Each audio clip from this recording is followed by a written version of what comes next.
Lowri Roberts dwi a dwi'n reolwr stada yn yr Adran Tai ag Eiddo. Da ni'n darparu gwasanaeth rheoli eiddo a prisio i weddill adranna'r cyngor. Mae'r gwaith sy'n cael ei wneud yn cynnwys rheoli prydlesu a prynu a gwerthu tir yn ogystal â prisio eiddo a tir y cyngor. Profiadau o reoli amrywiaeth eang o eiddo yn amrywio o unedau diwydiannol i ffermydd y cyngor. Bydd yr hyfforddau yn cael cyfle i bennu tylera prydlesu o'r newydd, negodi tylera ar gyfer prynianna a gwerthianna yn ogystal â cael cyfle i brisio asedau'r cyngor.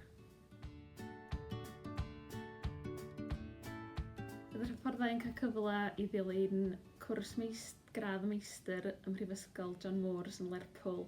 Fel rhan o'r cwrs yma fydd disgwyl i'r hyfforddau fynd i Brifysgol John Moores un diwrnod yr wsos a fydd yna cyfle i ddilyn modiwla megis prisio tir, cyfraith tir ag eiddo a rheoli stad. Os oes gennych chi ddiddordeb mewn eiddo, eich bod chi'n mwynhau, negodi a dadansoddi gwybodaeth mwyn cyflwyno argymhellion a datrys problemau, ewch amdani.